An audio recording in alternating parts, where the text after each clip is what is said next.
Hot Ones is one of the most successful recurring talk shows on YouTube. Hey, what's going on, everybody? For First We Feast, I'm Sean Evans, and you're watching Hot Ones. It's the show with hot questions and even hotter wings. It was created by Christopher Schonberger and Sean Evans, the show's host. Understanding why this show has become so popular has a lot to do with its unique approach of asking celebrities great questions while serving them these increasingly hotter hot wings. Hold on, man. Hold on, brother. Yo, I'm hot as shit. He sitting here like ain't shit going on. I'm over here breaking down. But it also has a lot to do with the way these videos are built and edited. But as I've said before, a great edit begins with great production. First of all, their set is incredibly simple, but it's really well lit, really well filmed, and it works. Speaking of filming, Hot Ones uses a 3-camera shoot with one camera capturing both Sean and his guest facing each other, a second camera looking over Sean's shoulder to capture the guest, and a third camera looking over the guest's shoulder to capture Sean. But they do a lot of things in the edit to help keep the pace moving and the viewer engaged. From the start, they lead off not with an intro, but with a great hook. The Hot Ones hook is always a really powerful moment from somewhere later on in the interview that they bring forward right to the beginning of the video to help set up the tone of what's about to come. What's less noticeable here is that they always edit in the sound of a sub-bass explosion underneath that opening hook. I'm sorry, I can't. Oh, mate, that is... Wow. That helps establish that something crazy is gonna happen later on in this video. Another subtle editing trick that they use is they tend to change the color grading for this opening scene. If you look at these hooks from the beginning as opposed to where they happen later on in the episode, they've clearly added a red hue to this footage in post to help sell the idea of the heat level of some of these extreme sauces. After the hook, that's when they use an actual intro. This intro includes branded animation elements, the introduction of a music bed or music underneath that portion. This music changes from video to video, but each helps set the mood for that particular guest. Newer episodes also have an animated text overlay on a single color screen featuring the sponsor for that particular episode. Speaking of which, today's video was sponsored by me.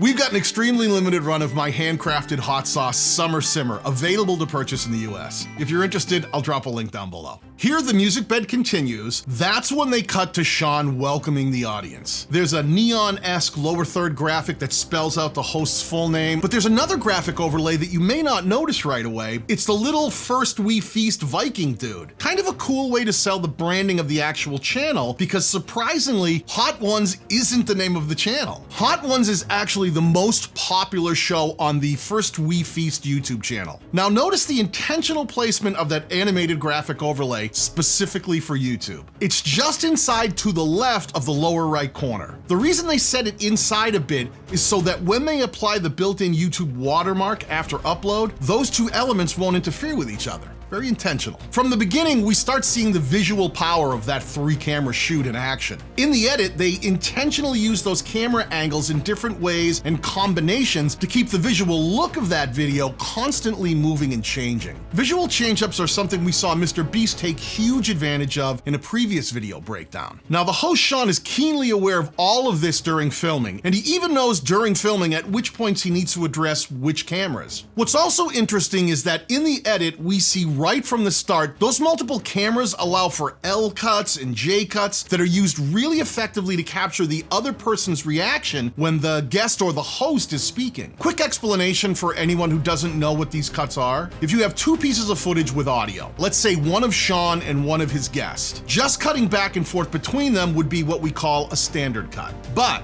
if you switch to the video portion of the guest while Sean is still speaking, that would be an example of an L cut. Because if you looked at that video editing in your timeline, it actually looks like an L. Now, if you switch to the video portion of Sean listening while the guest is still speaking, that would be an example of a J cut. As they move on to introduce the hot sauces, they like to feature each individual bottle, but they've definitely worked on how to present the bottles better. What used to be a single bottle is now a featured bottle presented in focus using the depth of field in camera to keep the other bottles in frame but out of focus in the background. One change they have made is they've started to light the tops of the featured bottle on fire. For anyone interested in replicating this production effect, a little hand sanitizer is all you need. Another really cool branding play that's done in the edit is whenever they feature an image on screen, they don't just present that picture in full. They actually reduce its screen size and drop it over a background image that has Hot Ones branding elements built right into it. This is a very subtle editing technique that's constantly working to turn Hot Ones branded images into triggers for the viewer in the future.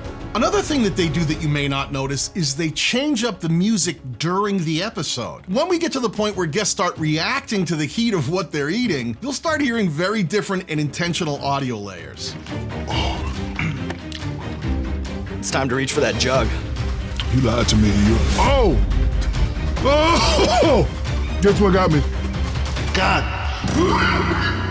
The music bed choices suddenly start becoming more intense as the situation becomes more intense. You'll hear things like that sonic boom from the beginning reintroduced. You'll also hear it when the hot sauces have, shall we say, unforeseen bodily reactions. Did something just happen? They also aren't afraid of using B-roll or stock footage to help create a visual change-up from just the two main characters on set. But this kid came back and he said, "I've got it.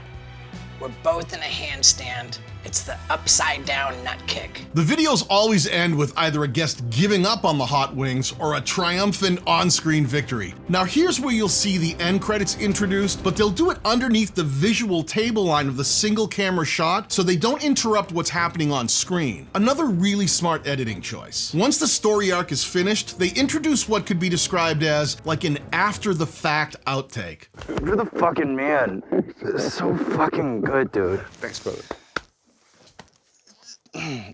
You're drunk. Even Sean Evans has worked noticeably harder to become a better host with every episode. He even times out when he's eating his own wings so that he isn't chewing or coughing when he really wants to be throwing questions to the guest while they're reacting to the hot sauces. Shaq didn't fool. It's undeniable. One of the great TV You said it wasn't hot, you fucker. Now that's what I call planning out your video ahead of time really well. If you want to learn more about how to make better video content, upload it to YouTube and grow your own YouTube channel, click on the video that's on screen now or the one that I'll link down below.